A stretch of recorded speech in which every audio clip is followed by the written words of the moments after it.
everybody. My name is Jordan Crucchiola, and welcome back to Feeling Seen, the podcast that talks about the movies and the characters that make us feel seen. My guest today, my co-host today, is he's a legend. He's a legend in our time. He's a living legend in our time. You might have seen him this year in that shiny Josh Hartnett movie, Fight or Flight. You might have seen him in the extremely big and successful movie, John Wick 4. You can see him in his new movie, Diablo, but you also could have caught him at various points with his Diablo filmmaker collaborator in Mirage Men or Redeemer. I mean, I could go on for days about the accomplishments of martial artist, stuntman, actor, producer Marko Zaror, but I am going to let him do that himself. Marko, before we get started, what else do the people need to know about you that I didn't cover in the sort of 30,000-foot view look at your resume? Well, I'm from Chile. I was a kid that dreamed about martial arts and have this big passion. I was inspired by Bruce Lee. My mother was a black belt, one of the first black belt in Chile, and she knew that she was pregnant when she was at the dojo. And that's when my journey started. And, I knew my life was going to be connected with martial arts my whole life since that moment. From the womb, this is sort of the lineage that you're born into. What's your first personal memory of martial arts meaning something special to you and being like, wow, that was a kind of a marker moment in my life? Yeah, well, that was when I saw Enter the Dragon of Bruce Lee. Okay. It was such a powerful moment to see his energy and his charisma through the movie, through the TV, and from that moment, my life changed forever. It helped me discover, my passion, this strong emotion that I felt about this, and I knew my life was going to be connected to that. And it was one of I call it like. I always said that in life, there's four engines, powerful engines, that if we learn how to guide them all to the same direction and we put them together to work together, we can be co-creators of our reality. So for me, this was the first engine, is the emotions, and is to understand, what you do with passion, who are you, what do you love to do, what you do without an effort. And this, I think, it's very important to discover in life, and Bruce Lee, I discovered this through inspiration because of Bruce Lee. The movie that you have chosen to discuss today, No Retreat, No Surrender. I'm so glad to have a Cory Yuen movie finally brought to the podcast. There is the main character in that, Jason. He lives in Los Angeles at the start of the movie, and he trains at his father's dojo. And his father is very strict about martial arts this is not for offense. This is not for fighting. It's to be used in self-defense. He is very sort of adamant about the purity of martial arts as an art form, but he is being put upon by a group of essentially thuggish kind of businessmen in the martial arts world from New York. And after an incident at the dojo, the family has to relocate to Seattle. That killer. It was Krasinski, the Russian. They want all the major dojos as fronts for organized crime. I know they'll be back. What should I do? I can't risk my family. There's nothing else to do but leave. And this young man, Jason, he's bullied when he gets there, and he too is a devotee of martial arts, and he too is an admirer of Bruce Lee. And he has his poster in his training room that he creates for himself. Someday I'm gonna be just like him. Hey, I hear he's buried in Seattle. Do you know where? Yeah, I'll take you there tomorrow. All right. I'm a martial artist too, and I want to be like you someday. I practice what you teach, and I've read everything about you. That's how I knew that these were your favorite flowers. Please give me the courage and strength to stand up for what I believe. Thank you, Sensei Lee. What What was the first time you watched No Retreat, No Surrender? And I want to hear about you connecting with this character, Jason, and maybe points where you guys aligned. Well, it's like I don't remember the time when I saw that movie, but it was so powerful to me because I had that connection with Mhm. Bruce Lee when I saw Enter the Dragon, and I went crazy. My mother wanted to send me to the psychiatrist, like man, because I used to sleep with a panty because my hair Mhm. is curly, right? So I used to sleep with a women panty, so I wake up with the straight hair like Bruce Lee, right?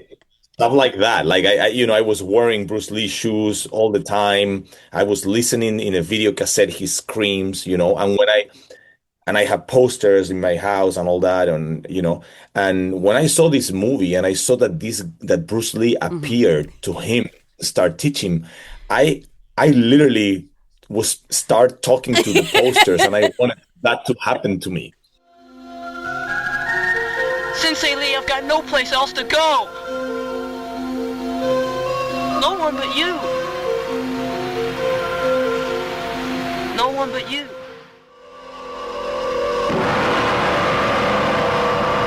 Who's there? RJ, is that you? You know, you asked me to come.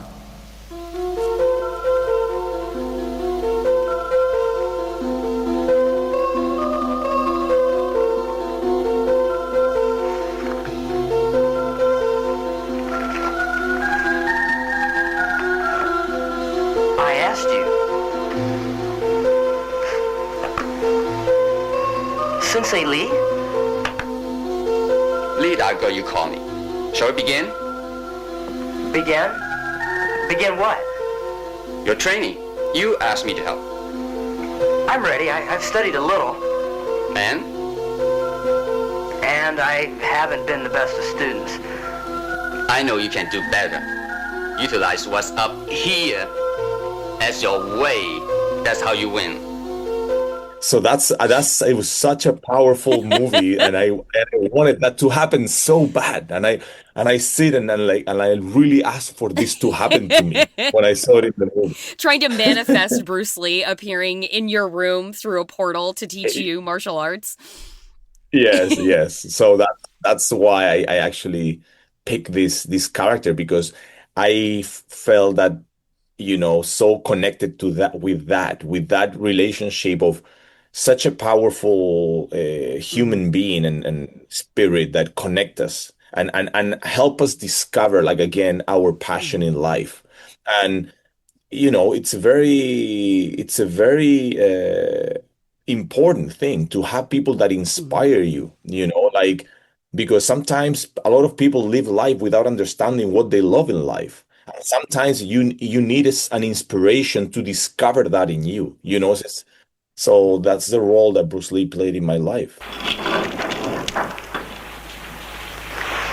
Kick it. I'll never be able to hit it. If you think that it is impossible, you won't hit it. Set the images all in your head. Then believe them. And know it can't be stopped.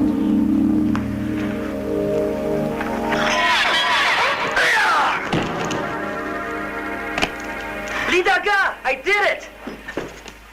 So, obviously you have this like immediate and intense connection to Bruce Lee when you're very young, and then you go on to pursue this as it's a career, but it's also your life. It is a life. It is a lifestyle. It is an ethos. It's a training regimen. It's philosophy.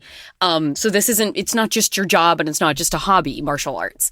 And so, but as you have gotten further into these disciplines, and as you have trained more, and as you have done this professionally, what is it that, like, there was the immediate instinctual thing that drew you to Bruce as a kid, but as a professional, what is it that you can identify him about? Like, how does he endure so much? Like, what is it from the perspective of somebody who's in this similar line of work, who's like a professional sort of colleague to what Bruce would have done? What is it about him that leaps so powerfully off the screen compared to even so many other greats that we've seen over the years? What is it about Bruce? Yeah, it's I don't know. It's just it was such a powerful energy. Like, his physique. starting from there. Like, I remember when I saw his physique in the movie and he was all ripped like this, and I was like, damn, like this is like not from another planet, like you didn't see that very often, the way he moves and his agility, and like he was like a mix with a kind of like a cat. And so that for me was such a powerful like understanding human body, and so that got me to start a search on human performance and high athlete training. And back in the day there was no YouTube, there's no everything we got was just the movies and some books, right? Yeah. So there was a lot of like not understanding and following your instincts of training, and so I grew up trying to look for different styles and start training different things. And of course, I wanted to train Kung Fu, because when I was a kid, it was all about copying him. But Right. when I grew up, I starting my own journey about trying different styles. And then I start mixing the high performance athlete training. I have a very good coach that I met, Carlos Cardemil, that he trained Olympic athletes, not martial artists. So I start developing this training that I will start mixing Olympic athlete training with martial arts. And back in the day, it was not a very common thing. And then I realized and I found out that that's what Bruce Lee was actually doing. Like he started bringing elements of like bodybuilding and like boxing and stuff like that into his training. And then I realized we were so connected like that. It's like I follow that same path back in the day without really knowing, because we didn't have the information we have today about Bruce Lee, right? So yeah, it was very powerful, like very a strong inspiration, and he was like guiding my journey all the way through in a very magical way. Well, and to that point about inspiration, you like obviously Bruce Lee comes from like with Chinese film and martial arts film along the Eastern Pacific. There is a rich tradition of martial arts cinema in that region of the world. Is there a tradition of martial arts cinema from where you grew up in Chile? Or was that something you've kind of had to come into and make your own, like through like these multiple collaborations with Ernesto Diaz Espinoza, who is the director of Diablo? Is this something that you could easily move into when you started your training and your journey? Or did you kind of have to build that from the ground up for yourself? No, yeah, there was not even like in Chile, there was no industry, there's no movie industry. So this was not even a dream for me. I knew that I was going to do martial arts, but I didn't know what that I was going to do. I didn't know if I'm going to have a dojo, if I'm going to be competing martial arts. I never even thought about making movies because it was not even possible. Yeah. There was not even industry. There was one movie a year produced by the government and stuff like that. So it's not even an idea. Yeah. But, I do believe in these engines that I told you about co-creating your reality. And once I discovered this passion, the emotion, and then I guide my head into this, and my whole focus was to follow this and stay honest to this passion, right? Because sometimes we grew up having to deal with our head and having to fight our head, and our head guide us to this direction and our emotions guide us to this other direction. So our job is how we can use our head in our favor, and then understand that we're not our head. We need to use our head in our favor, you see? So this for me was very important to understand. No matter what it is, I gotta follow this instinct.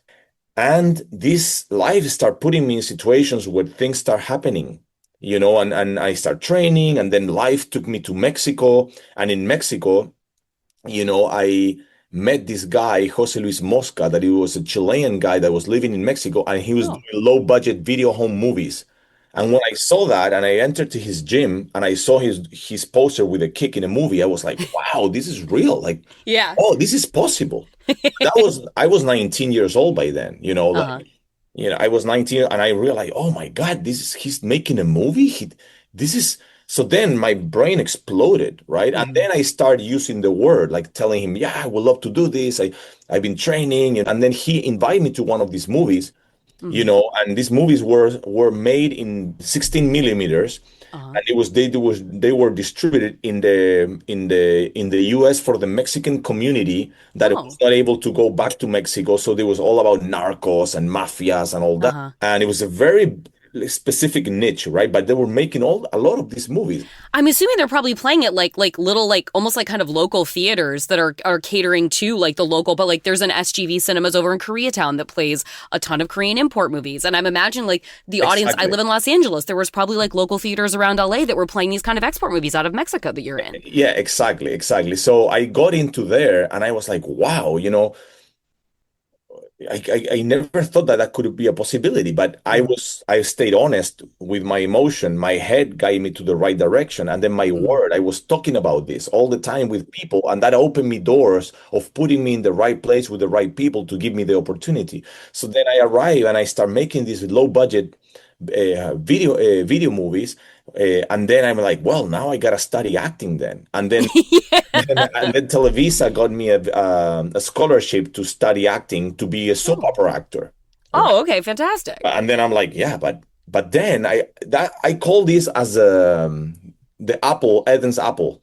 You know, when the life presents you with this very juicy opportunity, but then you gotta visualize this and meditate and go, is this aligned with my emotion, with this passion, or is it going to take me to a different direction? Right. So that's when you gotta have your head in a very straight place and go, don't let your head, you know, work against you. So for me, to start visualizing that moment and understanding, okay, how is going to be my day in doing soap operas? Right, yeah. When I'm going to be able to train. But the head, on the other hand, is telling you, oh, man, you made it. You're going to be famous in Mexico. You're going to make a lot of money, but you're not going to do any martial arts. You're not going to be connected. But doesn't matter. You know, your head is always trying to, through fears and through things, put you in it's trying to maybe take you to a safe place. Because of all these things that we hear about, you know, maybe your father, maybe your family, your friends, you know. So that's when you got to be very so for me, it was a very important moment to make that decision. I said, no, they offered me after I finished studying, they offered me a very good contract. And I decided, no, I'm going to Hollywood, you know, and I arrived to LA. And it was very tough. You know, I was a dishwasher, then I work I was trying to do whatever I can to stay there and pay my bills and you know, I opened my window and I saw the Hollywood sign, you know, so that for me was very powerful. Yeah, absolutely. So it was part of my strategy. I was like, listen, I gotta be here and I gotta use this, you know, and stay here and communicate what I want. And then the action, you know, like do whatever you can to follow your emotion, your head, and your word into the same direction that it was that goal, right?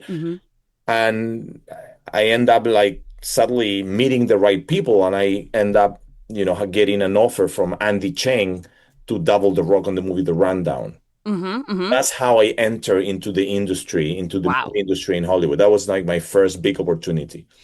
What you say about like that, you have to kind of use your head to your advantage, but be sort of to have it localize the passion that is powered through your heart, and to use the head as a conduit to channel the passion of the heart.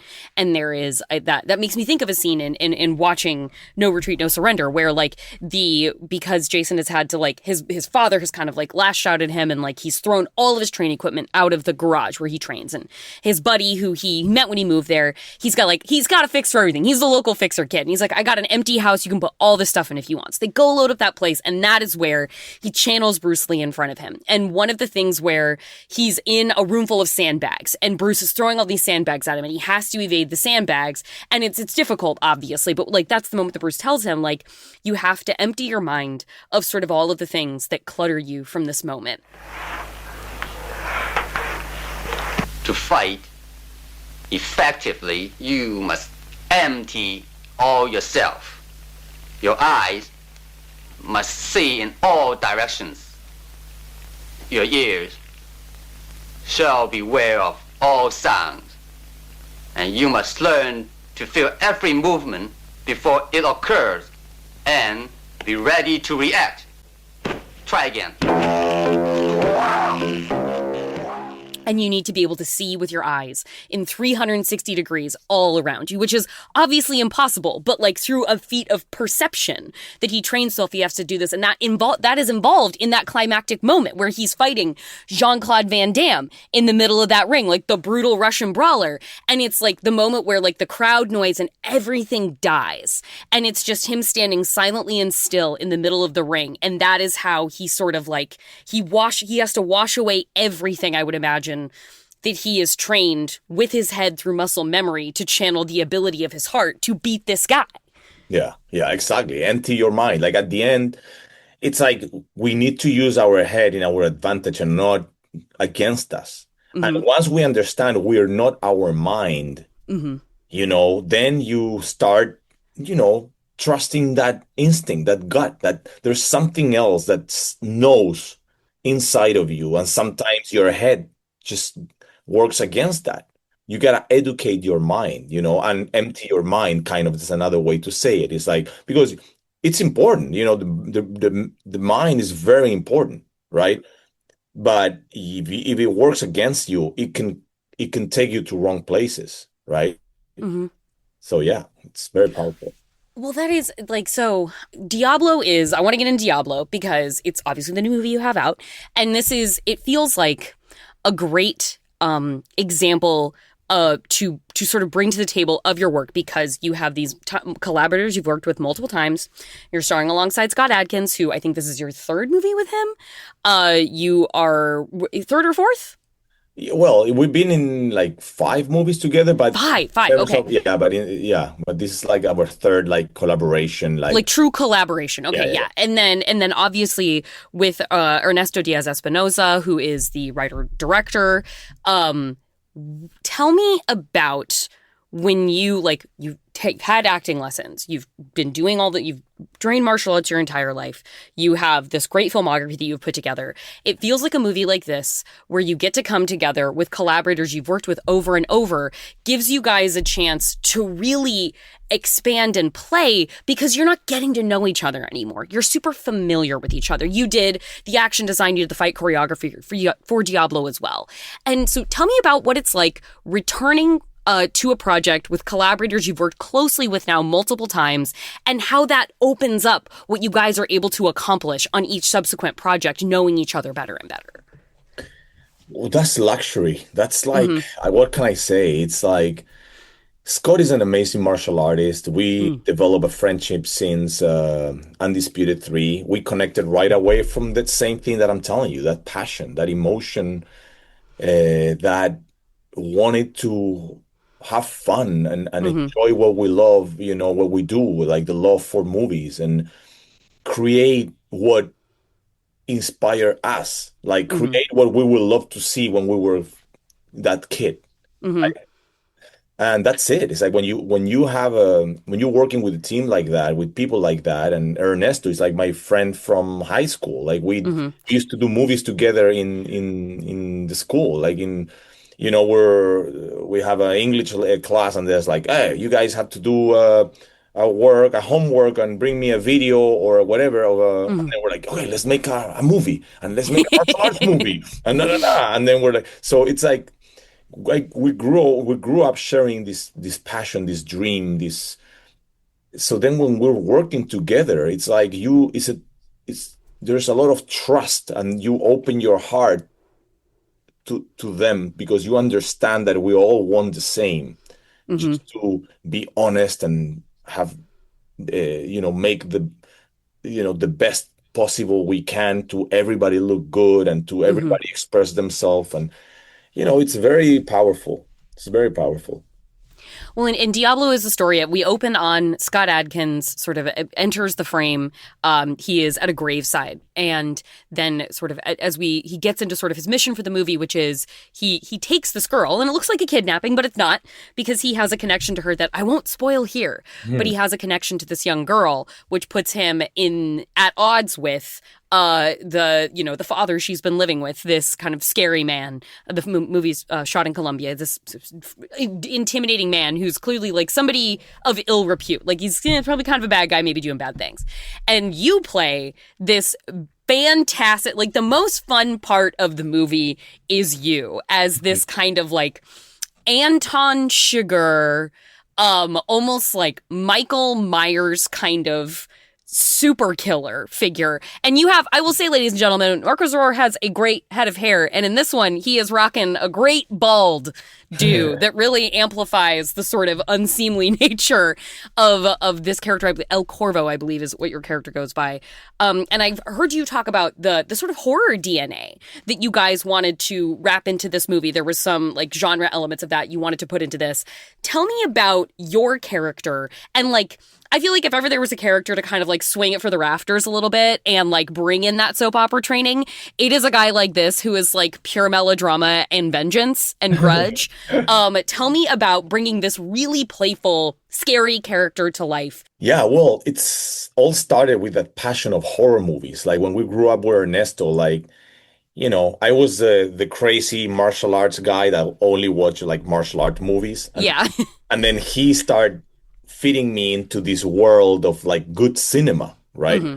Like he starts showing me like David Lynch, you know, movies like nice. Holland Drive, The Lost Highway, Takashi Miike's movie, like Audition. You know, these kind of movies where you're like, you don't know why, but you're just like afraid, and then the camera work and the atmosphere, and I started loving this. You know, I saw The Devil. You know, like, oh yeah, oh my God, I love so that movie. That character is like wow, you know, it's like wow. So like Ernesto's passion for this, and then now my passion, and I love this, you know, and learn this. He shared that to me, and then I'm like, he's like, Marko, you know, we need to bring this into this world. Like we need to make, and we can do it through El Corvo, through your car. We need to have a villain that it's like. And then it was like, okay, let's do it. You know, the script was written, but it has nothing of this in the script, right? And so it was me with Ernesto going for long walks in Bogota. Start like, because I'm a physical guy, right? And I start, every time I discover a character, the first thing I do is like how this character walks.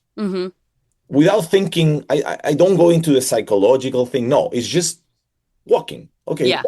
And then suddenly, I don't know if you download this or like how happens, but then you discover the walk. And then once I start walking, then I can feel my face changing. I can feel my shoulders changing.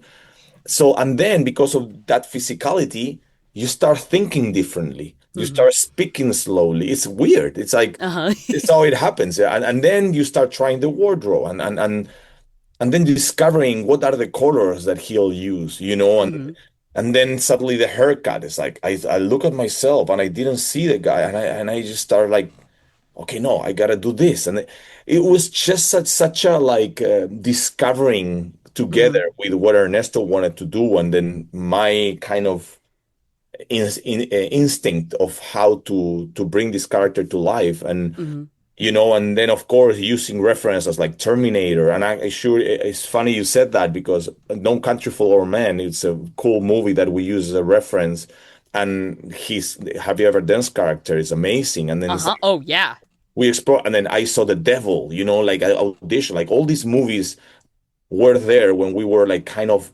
trying to download this to like absorb, to kind of like bring it all together for like make the kind of like soup that is going to be this final work that you guys have in Diablo. Yeah, and it's nice because you put the ingredients and you don't know at the end what's going to be the result. You just grabbing ingredients here and there, and then you finish the product and you try the soup. It's like, whoa. This is what it looks like, or this is what it tastes like. It's kind of like a process like that, and it's so fun, you know. It's time for a break, but when we come back, Marko will tell us about what he did when the pandemic made it look like movies might never come back. And then at the end, I will have one quick thing before I go about the new, not comedy horror movie, but comedy action movie related to our conversation here in that way, I suppose. Megan 2.0, which I believe we can finally talk about, and I'm not breaking an embargo to say so. So stick around for that at the end.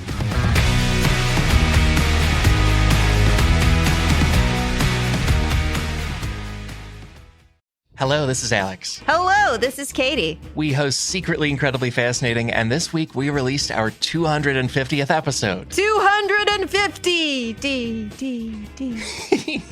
Every episode stands on its own. And every episode is about a seemingly ordinary topic. We reveal the history and the science of stuff like salt and clouds and your computer mouse. And episode 250 is about the word hello. Hello! You know that word. You're ready to go. So let us say hello to you. Find Secretly Incredibly Fascinating at MaximumFun.org. Hi, is this Brennan? This is Brennan. This is Ben Harrison. I'm the host of The Greatest Generation and Greatest Trek, along with my buddy Adam on Maximum Fun. I am calling because you, Brennan, have been named Maximum Fun's Member of the Month. Oh my God, I'm so honored to be the Max Fun Member of the Month. As Member of the Month, you'll be getting a gift card to the Max Fun store, a special Member of the Month bumper sticker, and a special priority parking spot at the Max Fun headquarters in Los Angeles, California, just for you. That's a perk that I don't even get as a host of shows on the network. This all sounds fantastic. I'm gonna have to figure out a way to use that parking spot at which one. Brennan, you have to do it. Just to rub it in my face alone. Have a great day and live long and prosper. I don't know how to do this. That works. I will do my best to live long and prosper. Become a Max Fun member now at MaximumFun.org/join.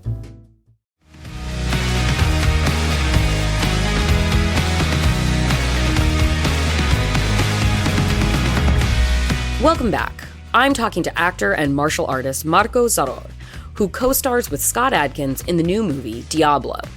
That will come up in conversation, as well as stuntmen-turned-directors Chad Stahelski, David Leitch, and J.J. Perry. But first, we'll get back to the movie that made Marko feel seen, 1986's No Retreat, No Surrender. Obviously, we see Jean-Claude Van Damme and it's comically playing like a Russian sort of. This is a very like, you see the movie poster for it. It's very Cold War propaganda. Like one side of the poster is Jason, the other side is like the Russian killer, and it's the Soviet flag on one side and the American flag on the other. But like, I feel like the stars that I grew up on with action, like the movies we watched in my house were Jean-Claude Van Damme, Dolph Lundgren, Steven Seagal. Like those were the meat and potatoes of the movies that we would all watch together as a family. So many of those movies are very good, but it feels like the ceiling on how high action cinema at a mass distribution level here in the States can be now has gotten to a level of sophistication that those movies sort of like couldn't have even conceptualized at the time. And I wanted to hear from you as somebody who has been one of the key figures sort of in this, not for the people who know, but for like mainstream audiences that might not be so keyed into action. I feel like the sort of John Wick elevation of the genre has really put it in front of a lot of people to see the potential for what these movies could be that they didn't realize before.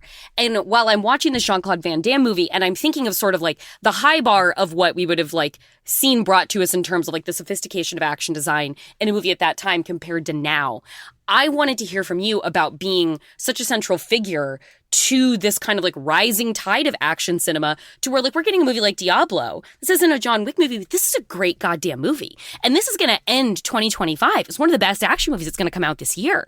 And that level of action cinema is being produced at any level now, independently in Chile, coming out of box offices in the United States of America. And I wanted to hear from you about the sort of all boats coming up as the sophistication of action has sort of proliferated out in people's awareness and the opportunities maybe that might give pros like you and Adkins and Espinoza for the work that you do. Yeah, well, it's amazing. It's a good time. It's like, martial arts and this genre, like we have audience all around the world. People love this type of content. Yes. The thing is that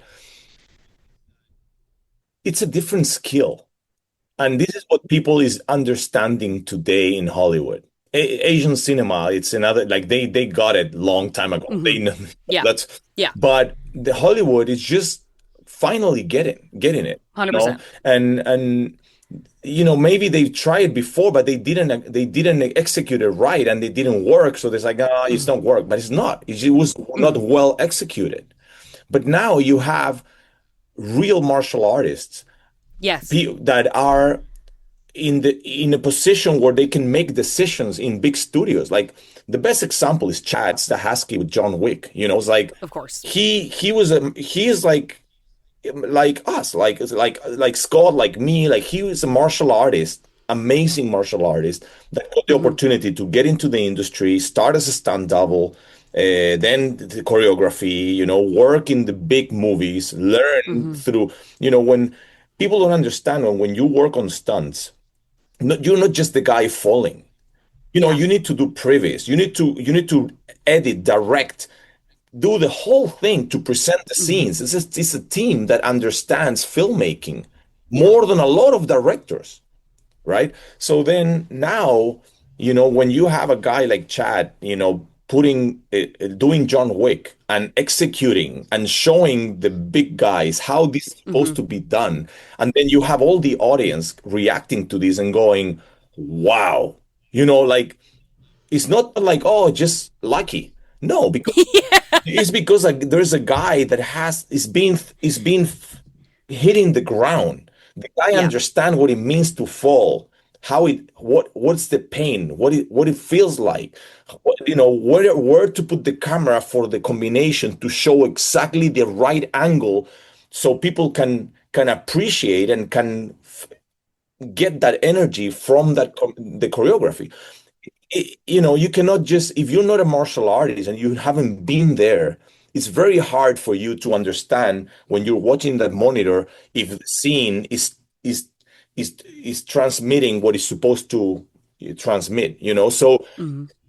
So this was a game changer, right? And from that moment on, now you have a lot of like second unit directors or stunt people giving their chances to start directing movies and to have more say and power when you're doing this type of movies. And that's why it elevates. And at the same time, I think UFC have played a very important role because people are very educated now and they understand now, what is an up bar, what is a fit, like there is people are learning more about this, like fighting and this art of fighting. Everybody now understands more about this. So, I think we're in a very good time to keep doing this, and people are, in one hand, they are more educated to appreciate this, and in the other hand, the studios are trusting more that this is a different element. Like,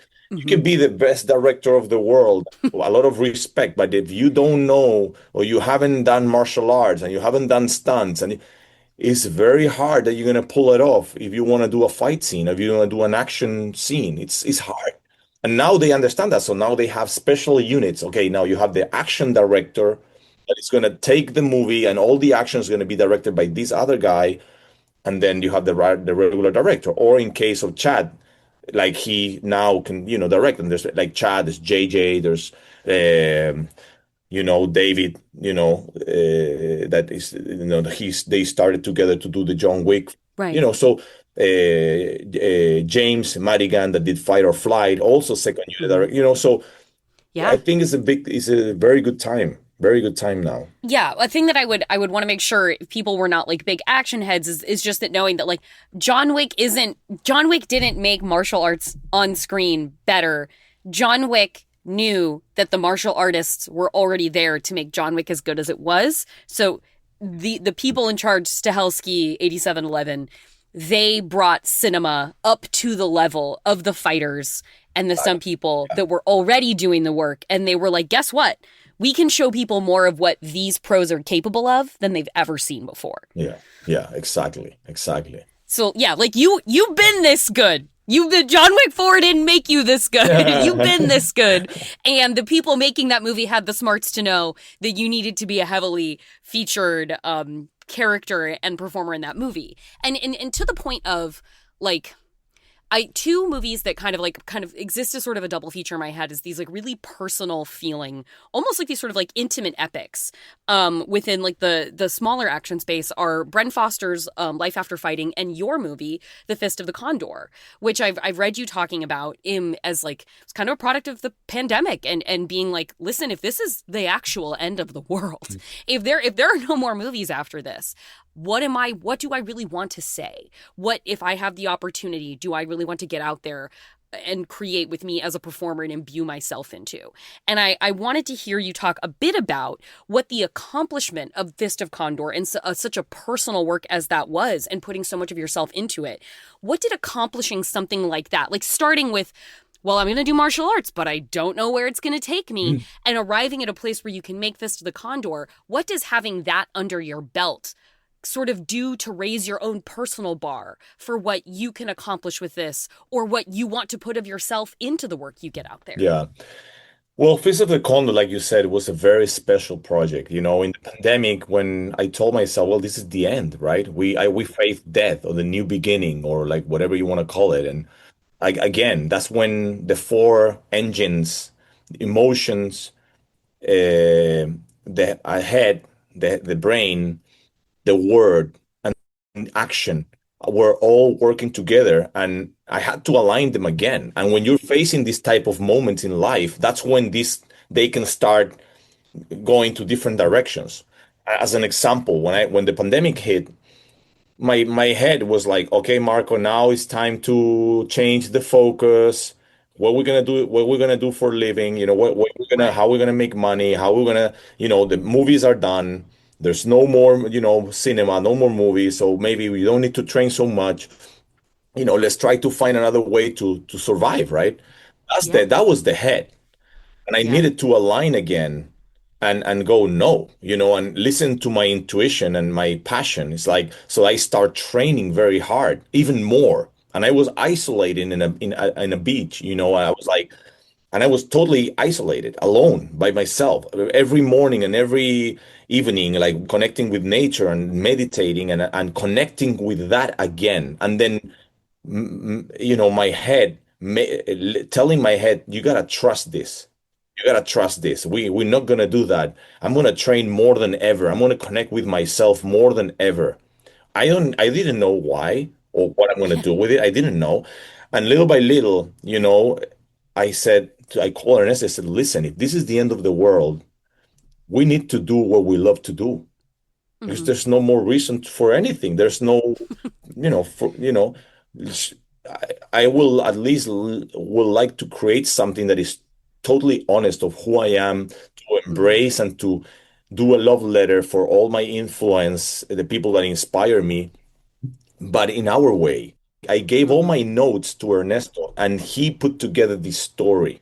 We just did it. We shot it without any expectations, and we did like a little trailer of the Fist of the Condor, and I sent it to some friends, right, in LA, and one was JJ Perry, a big inspiration, big martial artist, friend, director now, and suddenly he said, "Hey, Marco meet Chad meet Marco," and Chad is like, "Man, I've seen all your stuff. I have this opportunity for you." So it was very powerful because that's life. It's like I asked myself, what would have happened if I didn't do Fist of the Condor?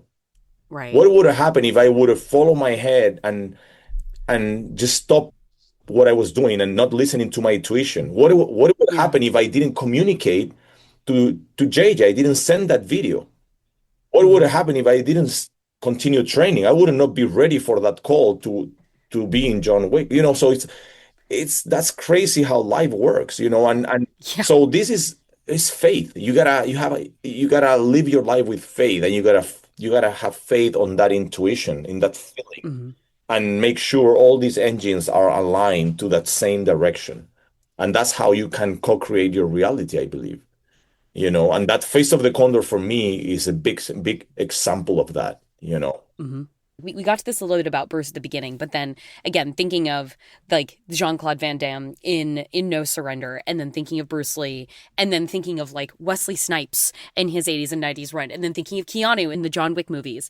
Having been your own leading man, like what is more difficult, being the leading like epicenter action star, or being the fighter who is like technically the best, but then like there's being the top of the call sheet guy who is the sort of lead and tone setter for a whole set? What have you found is the bigger challenge for you? Well, I don't think they compete though. I think it's all part of when you're telling a story and you have the opportunity to be the lead of your story, right? It's part of all together. Like the challenge is to keep that physicality and keep and embrace that and put all that in front of the camera and at the same time engage emotionally into the character to tell a story, a human story that people will connect. Because if people don't connect, I don't care how many kicks you can throw. You know what I'm saying? So you need to tell a story. People think, it's a martial arts movie. It's kind of like it's not a real movie. No, like you were telling stories. There's drama, there's emotional content, and if you're not able to connect with that, then there's no movie. If you want to watch martial arts, you just go to YouTube and say, Go to YouTube, yeah. and you just go, okay, fight. I want to see kicks. And then you just see an exhibition. Yeah. You know what I'm saying? So at the end, what inspires you, I think, and what connects you is when you can touch people's heart in a way through martial arts. You see? So for that, you need to make them really something that they can connect with, and that's a story like Diablo. Like Diablo, it's a family drama, right? That it's engaging, and I think Scott did an amazing job on that, on creating this character that it's emotionally trapped.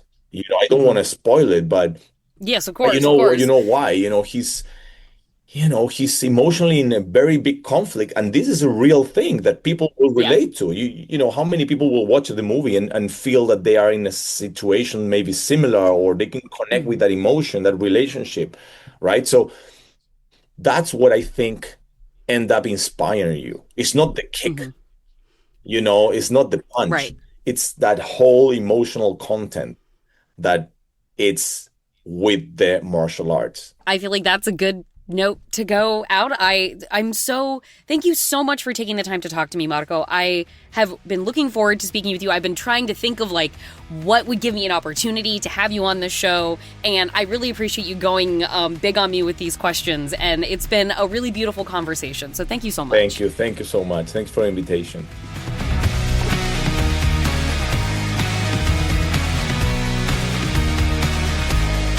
Thank you so much to Marko Zaror. It is such an honor to have such a pro of the stunt game on the pod. I want to have more and more of that. And he is doing some of his best work. This is a real top-notch Adkins movie. It's a top-notch Adkins Zaror collaboration. Diablo is available to rent on most major streaming platforms, so do check it out and support independent action.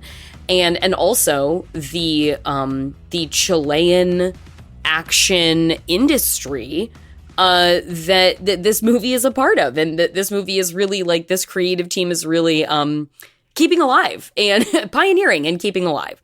So yeah, check that out, Diablo, go get it. And now I have that one quick thing before I go, which is about Megan 2.0. The studios are being really weird about embargoes with this one. I felt a little bit like they were hiding the ball on Megan 2.0. I've been really excited for it. The trailer has really fun action in it. I've been super stoked, as you can imagine, about the pivot to action in the second one. This is not a horror movie at all. I have seen it. I had a great time. I was excited from the trailer, but I was really wondering what the tone of the movie was going to be, because the trailer leans so hard into the white gay sassiness that it feels like the first Megan trailer went so huge and became a viral hit that it feels like there was a very deliberate decision to let's recapture that gay Twitter fanaticism of the first trailer with the second trailer. And I feel like you watch that trailer and you're kind of thinking that is she gonna say hunty this whole movie? Is that the kind of vibe that it's gonna be in Megan 2.0? It's not. That whole she's a smoking hot warrior princess thing from the trailer, that's its own thing, but that's not what the movie is. She does have a joke that's kind of in that vein, but honestly, it's not that. It's a good comedy. It's a good comedy directed by Gerard Johnstone, and I believe Gerard Johnstone has the writing credit on this one as well. Akela Cooper wrote the original script for Megan 1.0, and Gerard Johnstone, he obviously did the first one. He made the great New Zealand kooky horror comedy Housebound. He's really good at this, and the action in it is fun. Once again, the doll animatronic CGI hybridization is working great. It's just the right amount of uncanny. Violet McGraw, preposterously grown up as a teenager. I'm fully endorsing Megan 2.0.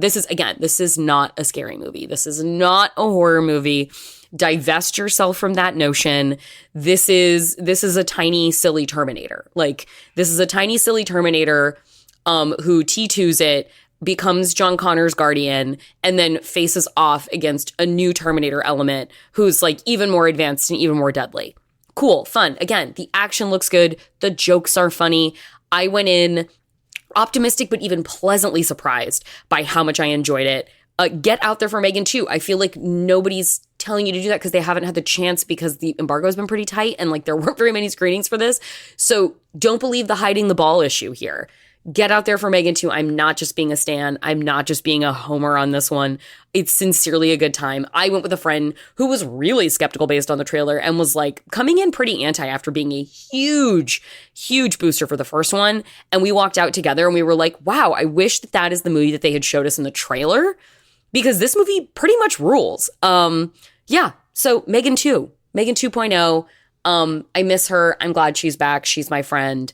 And I want to hang out with this little nerdy family and their cyborg protector all the time.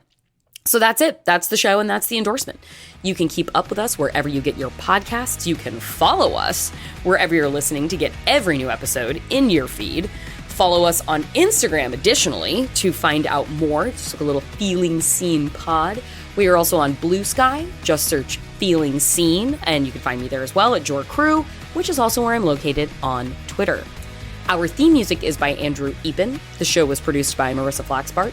Our senior producers are Kevin Ferguson and Laura Swisher, and this is a production of Maximum Fun.